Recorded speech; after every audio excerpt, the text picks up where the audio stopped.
All right. See everything back. Yeah. Okay. What's up, y'all? It's most days most Chris. We're back in the video. The Darius. What do he got now? God. The episode that this period. Huey unknown. But they talking about. I don't know. I don't even know if I said it or whatever. I ain't tripping on it. Make sure y'all like, comment, subscribe, follow our social media. It's gonna happen on training. We're on the road to 500. And you know, if you want to know why my voice sound like this, I just woke up. I did a few videos, did 5 videos for y'all last night. You know, about to finish the rest of these. And after that, we should get on the editing. But yeah, how y'all day been going, you know, on a Monday, you know, majority of y'all got to go back to school. Majority of y'all. But y'all taking like finals or something like that. Yeah. Who knows? But let's see what's going on with this theory, though. It's about Stewie.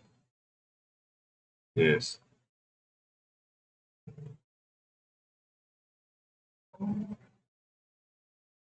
Why is Stewie Griffin so smart? Stewie's not supposed to exist. Literally, he's a walking, talking space-time anomaly. Family Guy has an episode nobody ever talks about that kind of secretly answered all of the questions in the show. Why Stewie is smart, why Peter is dumb, why Brian can talk, why other babies act like adults, the true nature of flashbacks, and maybe even who Rupert truly is. And right here, right now, you'll get answers and so much more. Hello, I'm the Theorizer, and before we connect the dots, let's recall the episode I'm actually talking about. For those that don't remember, Season 9, Episode 16 of Family Guy, Stewie and Brian mess around with their time machine and end up accidentally warping outside of time and space itself. They're basically floating within an endless white void where they can create laws of physics and do anything with their minds. But they don't want to stay there, so they manage to overload Stewie's return pad and blast themselves back into the universe. After fixing his stuff, Stewie discovers that the explosion imprint matches identically to the cosmic background of the entire universe, meaning their explosion was the Big Bang. When Stewie overloaded his return pad in an empty void, it triggered the entire blast of space-time that created the universe itself. In other words, they traveled back to before the universe, blew it up, and Stewie is canonically the real god of the Family Guy world. To hammer this point home, the remainder of the episode shows the extent of this impact. You see, Stewie's half-brother nemesis Bertram discovers Stewie's machine and manages to trace their genetics back to a specific ancestor that led to Stewie being born, but not Bertram. Bertram's plan is to kill this ancestor before they can produce the offspring that led down to Stewie. This ancestor happens to be Leonardo da Vinci himself, so Bertram enters the machine and goes back to kill him. As you might expect, their entire present reality starts eroding into an abyss of destruction, because if Stewie were never born in the first place, then he'd never have been able to create the universe like he did earlier in the episode. They rush into the machine and go to stop Bertram, but Da Vinci still dies in the process, and yet everything still exists. Stewie can only guess that because they're still in the past, he must be about to do something else, something here. He must do something that preserves it somehow. And his brilliant idea?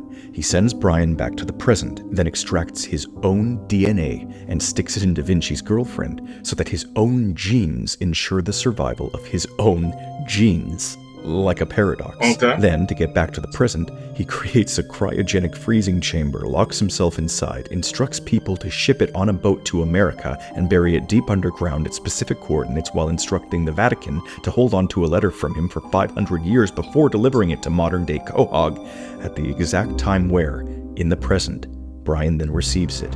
He sees the coordinates are underneath their basement and digs up the buried pod which has had a frozen Stewie suspended beneath their house for 5 centuries inside. happy ending. And I believe this one episode directly gives individual answers to each and every single mystery in the show. People I present, the Griffin Paradox. Here comes the mind f***. Stewie Griffin has a history of being smart, evil, British, and weirdly experienced in the world. I have come to the conclusion that the Family Guy universe is trying to bend things and shape itself so that it ensures Stewie's existence in order to ensure its own, as his machinery is its... So, without Stewie, none of this would happen. Brian would have never been adopted. Well, Lois and Peter would never met. Chris and Meg would never been born. Nothing like that. source and true nature. Stewie's machine that warps space and time was the blueprint for space itself and time itself, as it was the Big Bang. What's more is that Stewie and Brian's consciousness briefly existed before reality did and served as the universe's blueprint for consciousness, hence them blasting through it. This is why Brian, in particular, ended up being born as such an intelligent dog, Stewie is such an intelligent baby, and these two are the main characters of their show and universe. Simply put. Speaking of that boy Stewie about to have a spinoff of just him, and I think Brian might be on that mug too. Just him, and I think him and Brian and other people that's gonna be on there. You gotta watch it. Stewie is smart because the universe manipulated probabilities to make it fulfill the paradox of its own existence. Something was always going to happen to ensure it. Something will always happen. Everything points in favor of Stewie. This is not luck or plot armor, but fate. This ripples out into the family tree, leading Stewie to descend from one of the most intelligent minds in history, Leonardo da Vinci, who also looks just like him for clear reasons. In a sense, this is Stewie. The whole reason the universe didn't let Stewie disappear when Da Vinci died is because Stewie writes reality by being his own progenitor. He isn't just a paradox of the universe, but also of his own bloodline, which was orchestrated to such a specific degree that it allowed him to be his own ancestor, filling gaps and fulfilling the necessary circumstances that let him become the most intelligent, aware baby ever, even in the womb. With this blueprint in mind, I believe most of Stewie's flashbacks are actually flashes to other detailed lives, placeholders where he has existed in one form or another, and this was built to keep him alive in the event that the main Stewie died or was erased. Stewie is essentially having flashbacks to actual previous lives. We know this is probable because he and other sperm are conscious, knowing full well of the details of Earth. This is all why Stewie's genetic paradox and universal paradox take place in the same episode. It's the same thing. He is evil and hates Lois because she birthed him into a stupid family, albeit a necessary one, and he was painfully conscious of every waking moment from before he was even conceived. His intelligence is so high because others in his family were programmed as stupid to make room for him, explaining Peter's IQ being removed and placed in Stewie. This is why Peter and Extension Chris are so dumb. When I said this explains the show, I meant it. Now, this isn't just one episode either. It reflects over to another, very similar episode in Season 12 that explains his British behavior. Stewie is mad at his stupid family, so he time travels back and tries to break up Lois and Peter just before they could conceive him. His soul is immediately reborn into a very smart British family that works with powerful scientists. It wouldn't let him be undone, not truly. This is why it let him go back in the other episode too without erasing him. The universe... So, you basically saying Stewie could go back in the past, any type of past that he can. If he died, he could take over that past and somehow might have like frozen his body and stuff, and he still would be in the present, monkey. Basically, that's what you're saying. The theorist needs him. It's like the rules of time bend to his will because they do.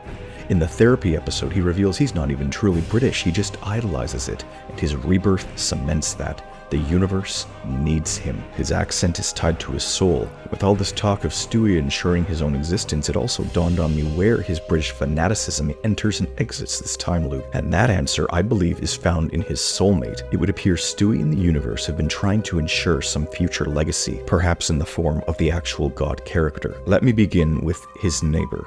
Susie Swanson is the infant daughter of Joe and Bonnie. You'll recall Bonnie being pregnant with her for like 7 years. Throughout the show, after she's born, we occasionally hear her inner thoughts. She is voiced by Patrick Stewart, playing Patrick Stewart. Yes, inside of her head. We hear her inner monologue saying, "This is Patrick Stewart. How are you enjoying the program so far?" This happens many times throughout the show. He says various things in her head, and she was born with a wheelchair. I was about to say she's Professor X or something, but no. Stewie's actually met Patrick Stewart himself in another episode shortly after Susie's birth. He transported the entire cast of Star Trek into his bedroom. He did. I'm not sure yet what this Patrick Stewart has to do with Susie exactly. Is that Patrick Stewart baby then? And that can't be Joe baby. That gotta be Patrick Stewart baby then. I don't know. But I think it's all tied in because of how close together it all is, and more importantly, it sent me even further down this rabbit hole of baby girls, possibly even in the area of Susie's delayed birth. His relationship with Susie is one of love at first, but she doesn't like him. If the world is trying to orchestrate soulmates to orchestrate his destiny, then we need to look further. In season 3, a bunch of British people come to town and Stewie befriends a little Cockney girl and tries teaching her to be posh and polite, eventually succeeding. The result, however, is that she becomes angry and hateful and evil like he is, and seeks to also kill Lois after she blames her for the hanging of her father. We never see her again despite this plot thread being left wide open on purpose, but he basically taught her his ways like a spreading virus, and I believe we might have something of an answer to this in the episode where Stewie's soulmate meddling comes full circle. And the one, the only, Penelope. Penelope is one of my favorite guest characters on the entire show, and she also goes by Mrs. Stewie. She has appeared only once, is voiced by Cate Blanchett, and has made a huge impact because she is Stewie's one true match. She is an extremely vicious, extremely intelligent, malevolent baby from England that moved to Quahog in season 10, seemingly Besides Evil Stewie. Now, Evil Stewie, that do it another level. I ain't lying to you. That's on another level. They do it another level for out of nowhere. She doesn't seem to have any parents, but she said she beheaded her own mother. She seems to have taken charge of her own life with no adults around and achieved things Stewie can only dream of. They fall deeply in love and their connection persists even past the end of the episode when they part on conflicting terms. It's because she was desperately trying to kill Brian, who she saw standing in the way for, well, so many reasons. I bring her up because she is the perfect antithesis to Stewie, the universe's attempt at creating a perfect foil, a female Stewie parody, so much so that I seriously think she could, in some way, be Eliza. But I still have very little evidence for all this. It's just that it's important to mention because it's all in line with the structure of the show and may give insight into Stewie's single biggest lingering mystery, his companion Rupert the teddy bear. So you may think Stewie's true soulmate is his imaginary friend Rupert, but that's not necessarily the case. Okay. Rupert is an imaginary friend, not a real person. They primarily use Rupert as kind of a mechanism to serve the running gag kind of mystery of whether Stewie's gay or not, while in the main plot he's been with women, you know, aside from Brian impregnating him, which I'm not even going to, no, that disturbingly could be connected to all this. Yeah. We know about that episode. Yeah. I don't even want to think about it. However, Rupert is nonetheless more important than all these people, despite not being seen nearly as much lately, because he serves as Stewie's reflection. It's not just an imaginary friend. I strongly believe Rupert is God. Not the caricature for cutaways per se, but the real deal. He is the entire manifestation of the universe's subconscious from Stewie. All lives condensed into one to give Stewie advice and information from his deeper self so he can grow as a person. This is the universe's direct hotline to Stewie and Stewie's own subconscious, all the same thing. This is the role of real imaginary friends too, subconscious teaching. The only thing is, remember, Stewie's subconscious is the universe, thus Rupert is God. In short, Stewie is smart because he created the universe and his own genetic bloodline, paradoxically ensuring it on purpose and accidentally. This is also why Brian can talk, Peter is dumb, and the flashbacks are so prevalent. They are the universe asserting itself. To communicate back to himself and fulfill his destiny, Stewie and the universe have tried engineering soulmates that include Eliza, Penelope, and possibly Susie Swanson, with Rupert being the divine imprint communicating back through Stewie's subconscious to direct him towards his fate as ruler of the world. Now we just have to solve the other worlds. So subscribe. There will be more. Join the Patreon for updates. Alright. Excuse me. With that part two, though. That bad part two, if y'all blow this up. But what I got from this is Stewie is smart. He could genetically freaking put blood in the past Stewie to his girl, and then this and that,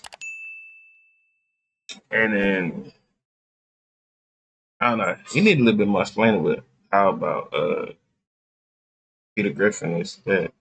I don't know. But yeah.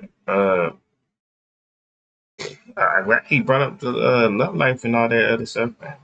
This the British, but he didn't bring up Evil Studio. So who else? Might bring it up part two. What? Hope you enjoyed the video. Make sure to like, comment, subscribe, follow our social media department on the screen. We is on the road to 500 and I'm out.